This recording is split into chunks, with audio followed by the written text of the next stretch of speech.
Hello everyone, welcome back to my channel. আমার এই ছোট্ট পাঁচফোড়ন রান্নাঘরে আজকে রেসিপি রাঙা আলু বা লাল আলু সাবুদানার পায়েস। নিরামিষ বা একাদশীর দিনগুলোতে বানানো খুবই সহজ আর খুব তাড়াতাড়ি হয়েও যায়। আর এই গরমে রমজান মাসেও বানিয়ে নিতে পারবেন। তাহলে চলো রেসিপিটা শুরু করি। প্রথমে আমি সাবুদানাটাকে নিয়ে নেব, ভিজিয়ে রেখে দেবো। সাবুটাকে প্রথমে আমি একটু জল দিয়ে ধুয়ে নেব।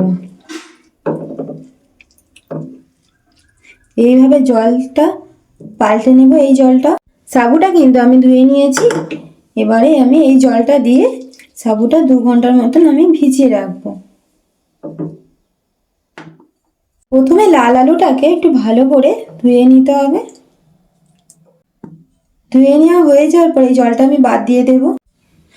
লাল আলুটাকে আমি এবারে ভালোভাবে করে ছলে নেব।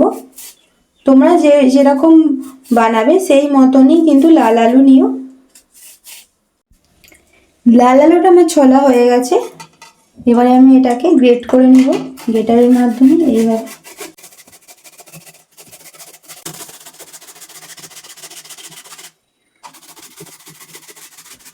দেখো, লাল আলুটাকে কিন্তু আমার গ্রেট করা হয়ে গেছে। এবার লাল আলুটাকে আমি প্লেটের মধ্যে তুলে রাখবো। এখানে আমি নিয়ে নেব দুধ, চিনি, আমুল দুধের প্যাকেট একটা 10 টাকা, আর নিয়ে নেব কাজু কিশমিশ। কড়াটা আমি গরম হয়ে এলে দিয়ে দেবো 1 চামচের মতন ঘি। প্রথমে আমি কাজু কিশমিশটা দিয়ে দেবো।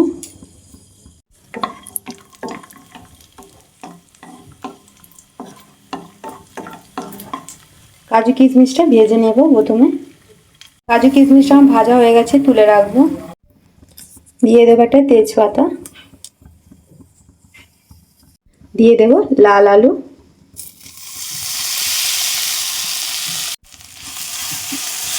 লাল আলুটা দেওয়ার পরে একটু এইভাবে ভেজে নেব। এবার এই সাবু থেকে জলটা বাদ দিয়ে সাবুটা নিয়ে নেব। এই লাল আলুর সাথেই সাবুটা দিয়ে একটু ভেজে নেব।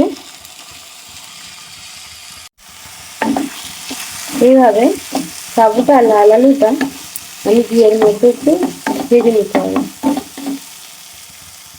এইভাবে সাবু আর লাল আলুটা আমি ভেজে নেব। লাল আলু আর সাবুটা কিন্তু আমার ভাজা হয়ে গেছে। এবার কিন্তু আমি এটাকে তুলে রাখবো। দিয়ে দেব দুধটা।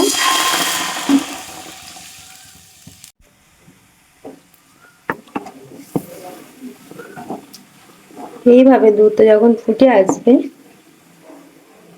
দেখো এর মধ্যে কিন্তু আমি চিনিটা দিয়ে দেবো। তোমরা যেরকম মিষ্টি পছন্দ করবে সেই মতনই চিনিটা দিও। দিয়ে দেবে এরকম একটা আমুল দুধের প্যাকেটে 10 টাকার দুধটা নিয়েছিলাম। দেওয়ার পর কিন্তু এইভাবে দুধটা আমি খুন্তি দিয়ে মিশিয়ে নেব। এলাচ দিয়ে দেবো, সামান্য পরিমাণে একটু লবণ, লাল আলু আর সাবুটা দিয়ে দেবো যে ভেজে রেখেছিলাম।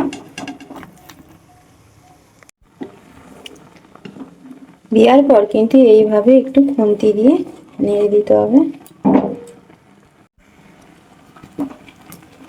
এইভাবে যে ডালা ডালা একটু হয়ে আছে, এগুলো কিন্তু একটু ভেঙে দিতে হবে খুন্তি দিয়ে। আর ভালোভাবে দুধের সাথে এটাকে মিশিয়ে নিতে হবে।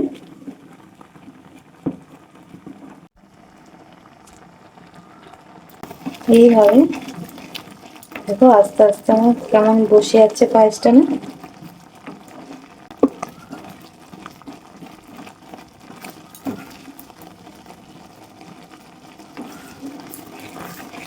আচ্ছা, রাঙা আলু বা লাল আলু পায়েসের রেসিপি তো এতক্ষণে দেখেই নিয়েছেন। এবার কিন্তু খুব চটপট করে বাড়িতে বানিয়ে ফেলুন। এটা কিন্তু ছোট থেকে বড় কিন্তু সবারই খুব প্রিয় হবে। আর এটা কিন্তু নিরামিষের দিনগুলোতে খুব তাড়াতাড়ি বানিয়ে নিতেও সুবিধা হবে।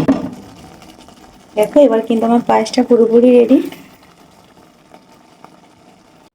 এবার দিয়ে দেবো আমি কাজু কিশমিশ। তাহলেই কিন্তু আমার রেডি লাল আলু বা রাঙা আলু সাবুদানার পায়েস। ভিডিওটা ভালো লাগলে অবশ্যই কিন্তু একটা লাইক করবেন, কমেন্ট করবেন, আর আমার এই ছোট্ট 5 ফোড়ন রান্নাঘরকে অবশ্যই কিন্তু সাবস্ক্রাইব করবেন। দেখা হবে আবার একটা নতুন ভিডিওতে, ততক্ষণ ভালো থাকবেন, টাটা।